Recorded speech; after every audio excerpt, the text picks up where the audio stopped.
Made it back into the gym today for the first time in some time. Feeling mostly better. Feeling mostly better. Not quite 100 yet. First time back in the gym in some time, so a light workout was in order. There's a couple of changes that I want to start making to these videos, a couple of small format changes. The first one is that I want to start including some form of physical activity, any form of physical activity in every single video. That's the goal. That can mean going to the gym, that can mean hiking, that can mean swimming, running, riding a bike, anything aside from walking from the car to the casino. That doesn't count. Something significant, something that encourages some actual exercise every single video. I was gonna say every single day, but we don't make a video every single day. So every single video.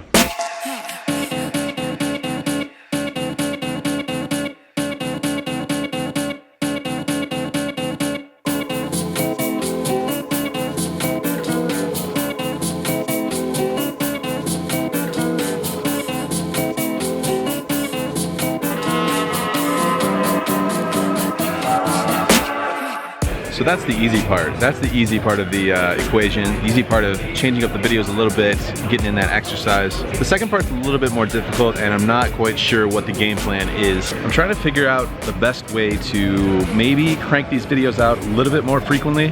I'll tell you what doesn't work. What doesn't work is playing for 12 hours straight, 14 hours straight, then trying to edit a video the next day, trying to compact all of that footage into one vlog, then finding some time after that to respond to messages and comments and tweets, emails, etc., and then trying to repeat the process all over again. So one idea that I had was to maybe set a hard limit on how long my poker playing sessions are going to last. Say I limit all my poker sessions to 4 hours. That will leave more time in the day for all of the above.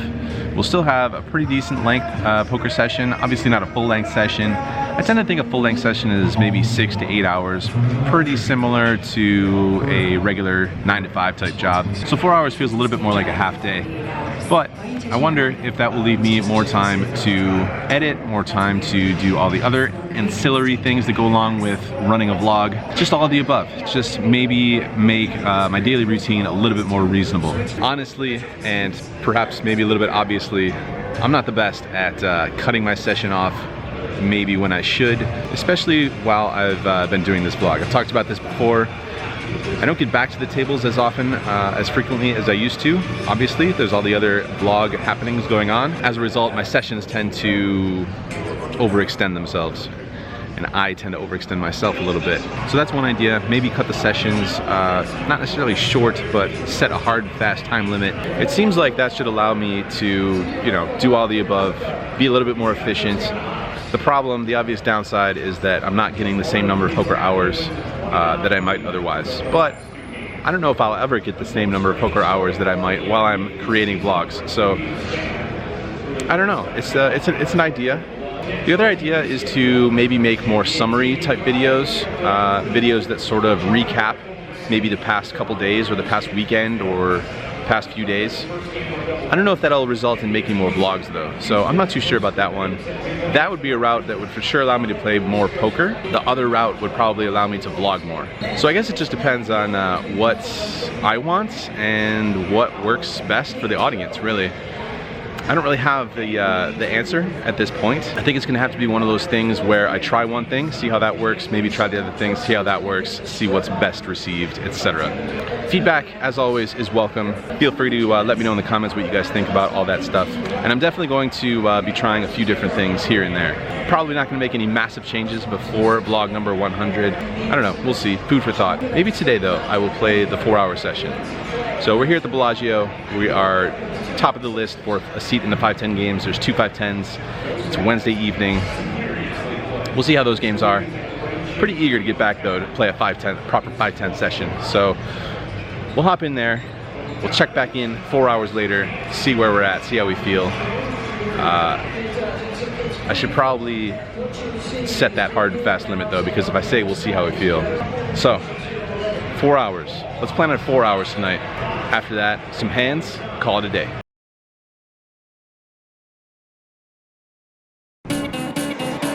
That's a fail. That's a complete fail. In every sense of the word, everything that we said we were just gonna do, we did the opposite, right there. The exact opposite. No joke, I'm not even joking. It is that many hours later. It's 10 in the morning right now.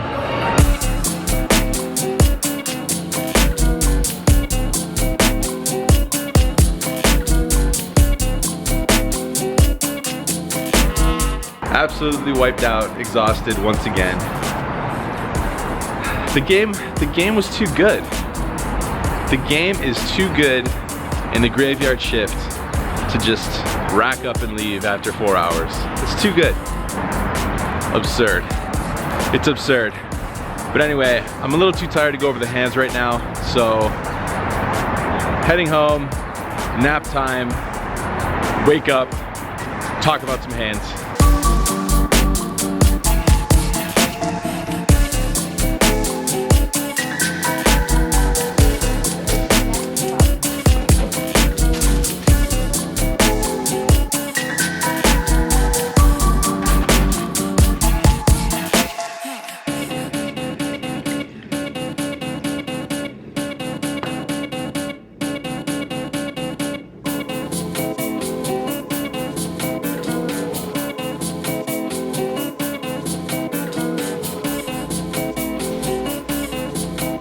Alright, so obviously we are just going to pretend that when I said we're gonna try that 4-hour thing, that we're actually gonna try that multi-day thing with this vlog. That 4-hour thing, like I said, nowhere close, just another marathon session on the books. But that leaves us plenty of hands to go over, so let's dive into some hands that happened in that crazy session. Before things got too crazy, we were actually on the must-move game. Pretty normal poker happening at the must-move game. Nothing insane, out of line going down at the must-move game. A few hands from there to dive into. In the first one, there is a late position person who missed the blinds, so they post. I looked at pocket fours from under the gun +1, and I make it 40 to go. Folds to the small blind who makes the call, everyone else folds. So heads up to a flop of 10-8-3 rainbow. Small blind checks, I decide to check it back. Turn is an ace, brings it back to a flush draw. He checks, I check it back. Sometimes I'll bet there, sometimes I will definitely represent the ace, but in this situation, I decide to check it back. River's an offsuit 6, he checks it to me, and considering that he checks it 3 times, doesn't look like he has much of anything. He could potentially have some pairs that are better than mine, so it seems like a decent place to turn my hand into a bluff. I bet $50, and he thinks for a little while, and then he folds. So we take this one down, uneventful for the most part. Next hand folds around to the hijack who opens for 30, folds to me in the big blind, and I look down at ace king of clubs. Pretty premium hand, so I'm going to 3-bet it to $120. Standard sizing there, 4x the original raise from out of position. The hijack player puts in a 4-bet, and he makes it $320 to go. We're about 1,500 effective here, and it's a little bit dicey of a situation because this player is a reg, and he's one of the tighter regs there are at the Bellagio 5-10 games. So I'm not looking to get too out of line here. I don't think it's too good of a situation to just rip $1,500 in there versus that player type. So I decided flat, take a flop, see what happens, see what comes on the flop. Flop is pretty poor for our hand, 7-6-4 with 2 spades, no clubs whatsoever. I check it over to him and he bets $360. Just not a good situation, bad flop, bad spot. I just let it go. We run the risk of losing versus a potential chop. He could have the same hand as me, and he could have some other aces that he's using as a blocker type bluff. I just don't think it happens all that often. I think this player might be, I think this player's tendencies might lean a little bit more towards folding those hands and not getting too out of line with those types of hands. So I'm not too worried about it. It sucks to play ace king suited that passively and to lose $300 in the process, but I think it's okay. I don't think it's too terrible versus, like I said, this player type in particular. One more interesting hand from this must-move table. There's an under the gun open for $30. Under the gun +1 calls. Folds to me in the small blind, and I looked at pocket aces. Sometimes I'll flat here since the initial raise came from under the gun, and my hand looks pretty strong, I think, since there's only one call, and that caller is also in very early position. So to put in a 3-bet versus that range, it might put my hand face up a little bit, but the player from under the gun, I've never seen him before, and he's only got maybe $800 or so. So I think his hand is pretty strong there, and I think versus this player type that it's okay to go ahead and put in a 3-bet there. So I'm making 140 to go. Normally I would size a little bit bigger with my 3-bets in this spot, but again, he's only got about $800, so I sort of size appropriate to the initial raiser's stack size. Unfortunately, the under the gun player folds, but the under the gun +1 player makes the call. This player has somewhat equal stacks, maybe $1,400 or $1,500 effective in this situation. So we go heads up to a flop. Flop comes 5-4 deuce with a flush draw. I bet $170 and the under the gun +1 player makes the call. Turn is an offsuit 4, shouldn't change too much. I bet again, I bet $300 this time. Unfortunately, that's all the action we're getting with our aces as the under the gun +1 player folds. So like I said, nothing too crazy going on in the must move game, but this is when we move to the main game and things do get quite interesting in the main game. For example, in this hand, there's an early position limp. I look down at pocket 4s on the button and I raise it up to $40. Only the limper calls. So we go heads up to a flop, which on an action table is quite the favorable flop. It's 6-5-4 with 2 spades. Bottom set for us. He leads out, he leads right into us. He bets $80. I'd been battling with this player a little bit. I'd won a couple pots off of him earlier, and I'm not looking to flat here on such a wet dynamic board. I want to try and keep my range widest by raising, I think. I can do this with some bluffs perhaps in his mind and just put the betting back on him, leave this betting round open by putting in a small raise. So I make it $210 to go. My opponent very quickly rips all the money in there. $1,600 effective. I am going absolutely nowhere. Bottom set is for sure worth a call in this spot. In several situations with bottom set on this type of board, very connected board, it could be worrisome, and it's certainly not a given that I'm in front, but with there being so much action in this game, it's a snap call for sure. So I call it off for $1,600. The board runs out, ending up with 4 to a straight on the board. I wait for my opponent to show, and he shows us 10-9 offsuit. So that's drawing pretty slim. We end up winning a nice size pot here, over $3,000 pot, and bottom set comes through for us. Like I said, this is gonna be a sign of things to come on this table. Buckle up. Next interesting hand, the straddle is on, and I look down at pocket jacks from under the gun. I make it $60 to go. There's a call from early middle position and the straddler calls. So we're going 3 ways to a flop this time. Flop comes pretty good for pocket jacks. Flop comes 4-3 deuce, rainbow. The straddler checks it to me, definitely putting some money in here. I bet $110. The middle position player puts in a raise. He makes it $400 to go. Straddler folds and it's back to me. This player only has maybe $800 total. So in a straddle pot, the effective stack sizes are halved. He basically only started the hand with between 40 and 45 big blinds, considering that the $20 straddle is on in this hand. That and this table is just absolutely bonkers, and I have pocket jacks. There's plenty of hands, plenty worse hands that he could have in this spot, in this situation, and I'm just gonna go with it. There's no choice but to go with pocket jacks in this situation. So we get all the money in, the board runs out, turn is a king, river's a low card of some sort, and turns out we are up against 3 deuce offsuit. So pocket jacks go down in flames in this situation. Again, I don't think there's too much I could have done to get away from it in this exact scenario. The 3 deuce offsuit is gonna take this one down. In the next fun hand, the under the gun +2 player limps in, and I look down at ace-3 of diamonds in late position. I make it 40 to go, and the small blind and limper make the call. So 3 ways to a flop. Flop is right up our alley this time. 6-4 deuce with 2 diamonds. So nut flush draw plus gutter plus overcard, backdoor trips draw, backdoor 2 pair draw. Action checks to me, and I bet $70. The small blind puts in a raise, and he makes it $200 to go. So in this situation, it's pretty close, I think, between a call and a raise. Our hand has so much raw equity that there can't be anything that we could do that could be too big of a mistake. As long as we don't fold here in this situation, I think either choice is fine.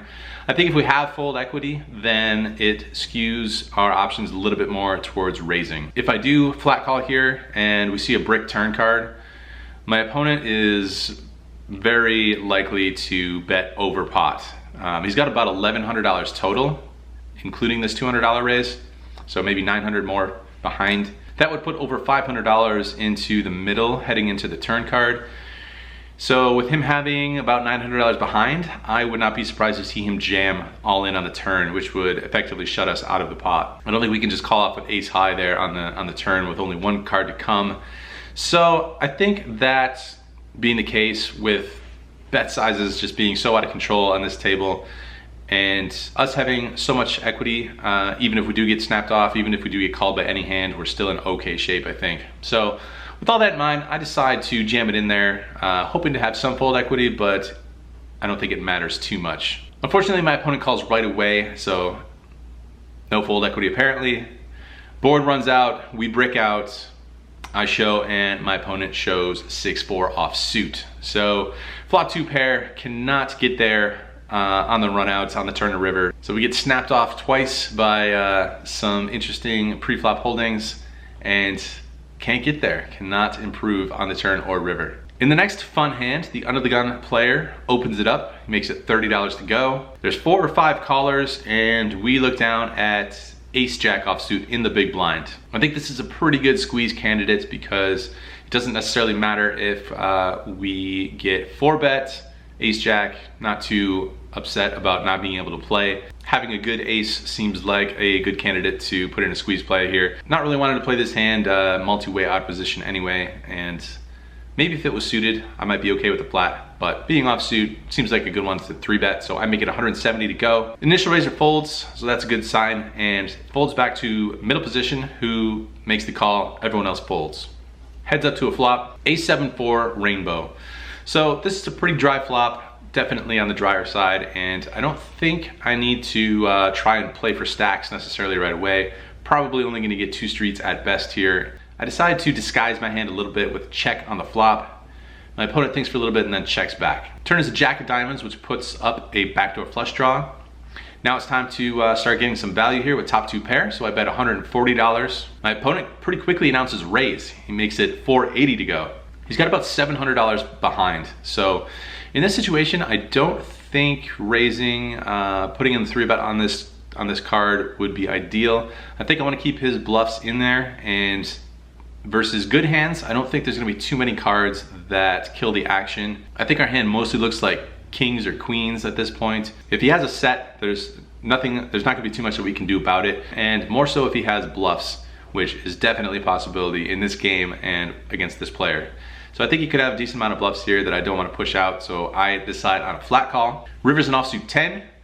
I check it over to him, hopefully let him do his thing. He does do his thing. He jams it all in there. I snap call, and he gives it the sigh, and he shows us 3 deuce of diamonds. So even though he had a flush draw in that situation, I don't think it was ideal to raise the turn, because knowing this player from what I've seen over the past few hours, he probably wasn't gonna fold that anyway. So it doesn't change anything by raising. We only push out his bluffs, I think, and either way, we end up getting the max on a good run out this time. Scoop a pretty decent sized pot here. Last fun hand of the night. There's an under the gun player who limps in. There's a middle position player, makes it $50 to go, and I look down at pocket queens behind him. 3rd best hand ever created, so I'm gonna go ahead and put in a 3-bet and make it 150 to go. The limper cold calls, and the initial raiser folds. Never know what you're gonna get in this game, so we're going heads up to a flop. Once again, no overcards, pretty good flop for us. 10-7-3 with 2 clubs. My opponent just rips it in there.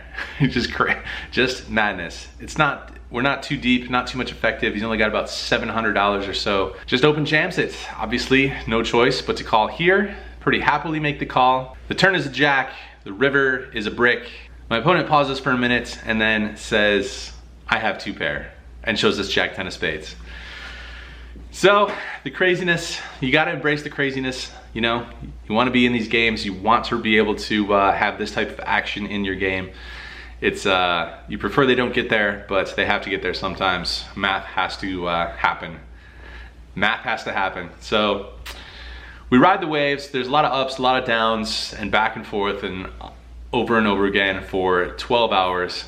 These types of games, I'm not very good at leaving, especially after such a short time span of 4 hours. It's a long one. It's another long session, but these are the games that everyone wants to play, you know? Tough to leave these games. So we get into the game for $2,300. Unfortunately, we can't make it happen. Can't get any momentum going.